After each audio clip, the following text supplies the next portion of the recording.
Looking to improve your squad on Ultimate Team?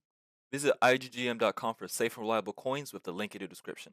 Use my promo code NA to get 5% off. What's up, guys? In this video, we're going to be talking about the 4-4-1-1, and as far as I'm aware, the 4-4-1-1 is probably the best formation in the game lately. Not even probably. You could probably just completely say that it is the best formation in the game, and that's assuming, in case you don't like the 4-2-1-3, or maybe you do like the 4-2-1-3, but you wanted something a little bit more different because the 4-2-1-3, those type of formations are in the meta as well. But yeah, the 4-4-1-1 is really good. It's probably one of my most used formations this year, especially after November, December-ish. And I think in general this FIFA it's probably like the most used formation out there besides the 4-2-1-3. And it plays pretty similarly to the 4-2-1-3, except instead of having two CDMs, you're gonna have two center mids, and instead of having those two left mids and those two left wings and right wings, you're gonna have a left mid and right mid instead, which can help you in build up. But this formation is gonna be a lot more different, or at least these custom tactics are gonna be a lot more different than any other 4-4-1-1 that you normally see, and we'll go over that in just a moment. You can see that the team that I'm using. I'm trying to complete the Rafael Evo. I'm almost done. This is my my last portion of it. I just need like 2 more games, I think, but I'll have that done. Self-explanatory across the board. Just make sure your cam has incisive plus, or at least just regular incisive, because I didn't realize how much of a game changer this is until I actually used it.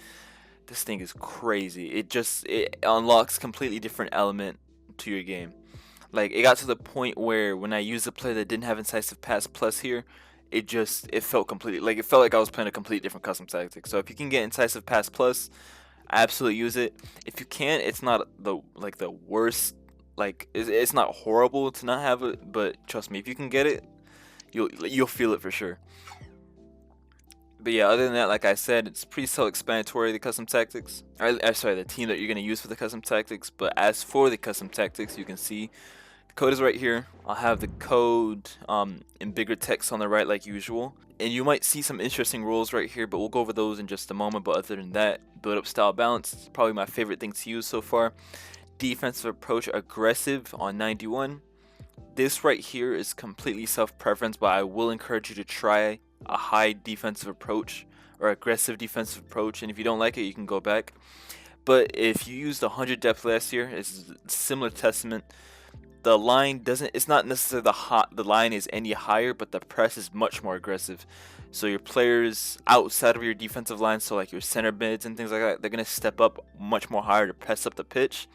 So let's say you maybe lose the ball in your opponent's box, it's gonna have like a more aggressive press to get that ball back, and that's one element of it. And on top of that, the automatic offside trap is gonna be much more aggressive, much quicker, more frequency to them. So yeah, it is a bit of a learning process, and it does take more, I guess, more attention to play with a higher depth or a higher defensive approach. So give it a shot, and if you don't like it, just go back to something that you're comfortable with, like 70 or 61 or just regular 50 if you want. But me personally, I've gotten used to having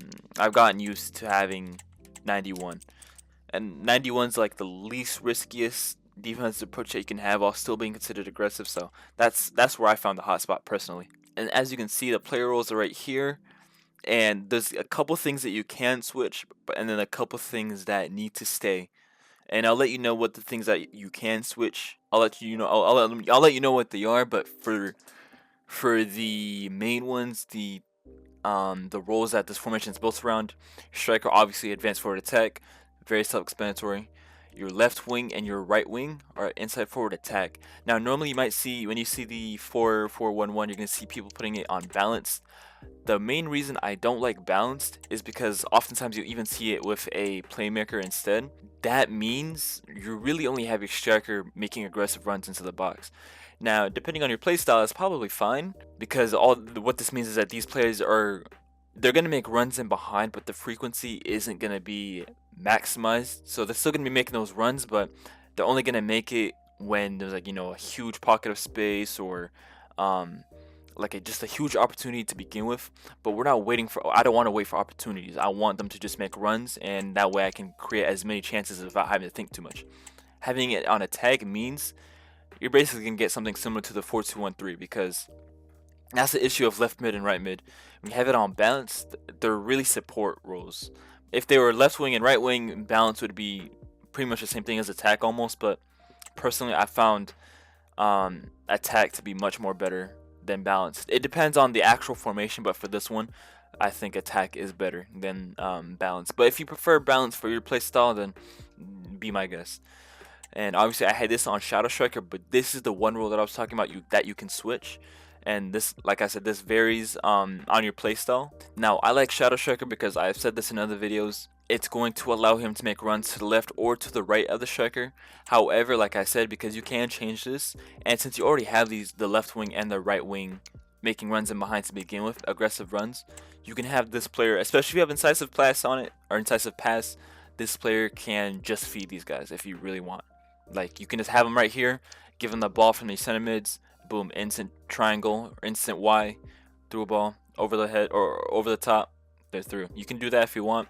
Now, the thing is, you can still do that with Shadow Striker, but sometimes they're going to be in a little bit more of an awkward position that that basically forces them to either do it at an off angle or to focus on driving to goal. So if you're doing Shadow Striker, you're going to have less of those opportunities to do instant through balls. However, you get more of a goal threat. So that's why I said this is the thing you can switch.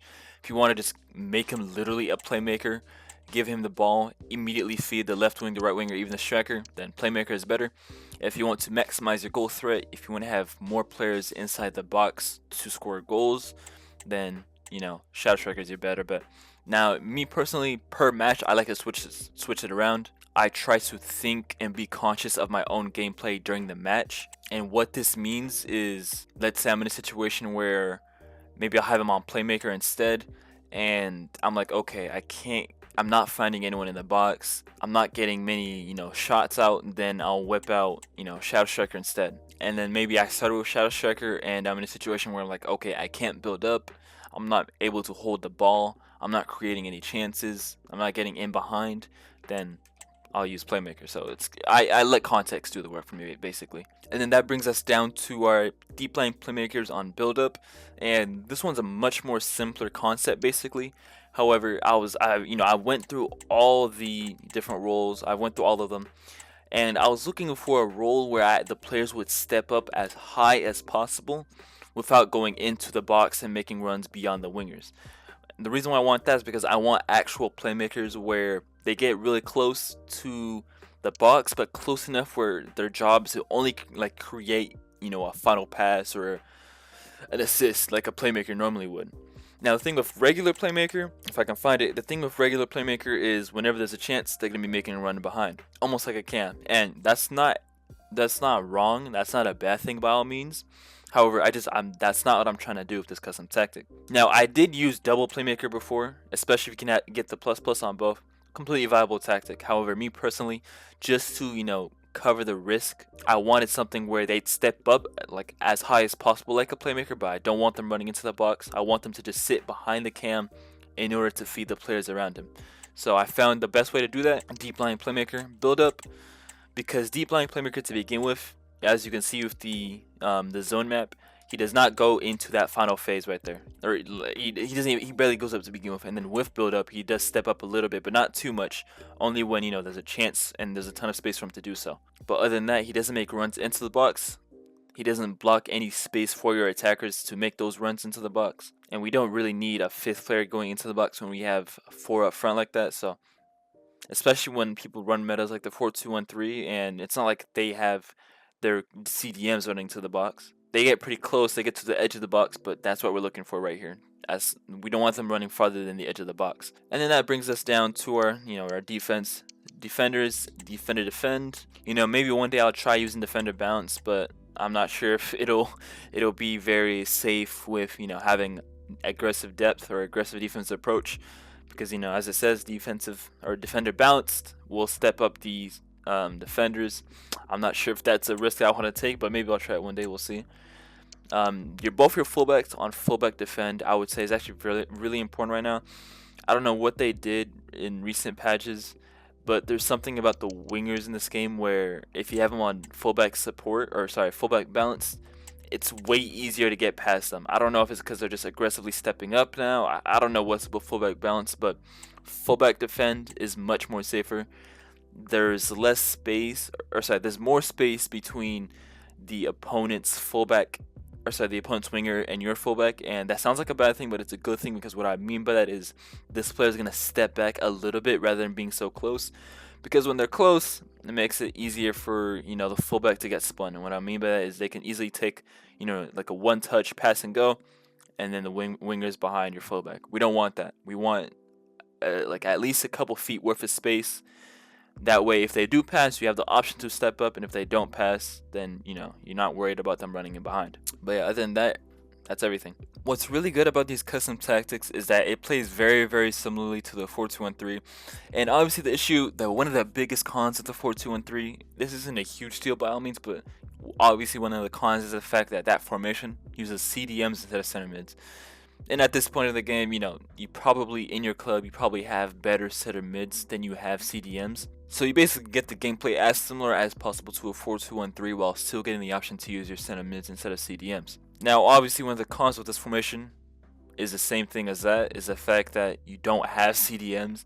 And one of the issues with that is the fact that CDMs just defend way better. Like, this is self-explanatory, because in defense, you basically get 6 defenders if you have 2 CDMs in a 4-2-1-3. So if you really, if that's really your crutch, then the 4-2-1-3 is probably better off for you. Because in this formation, and basically any formation that doesn't use 2 CDMs, your center mids step up a little bit higher, and the gap between your center mids and your midfielders to your center backs and your entire defensive line, that gap is going to be a little bit bigger than, if you just had a defensive line and then 2 CDMs on top of it. But I'm not too much of a rat to, break my back over, having 6 defenders inside my box. I'm not, that's not something I'll fight over by all means. So but you can use whatever you prefer, to be honest. It's not a big deal. And having covered everything, that's it for this video. If you guys have any questions, comment, or concerns, you can let me know down in the comments. Subscribe if you haven't already, and that's all, guys.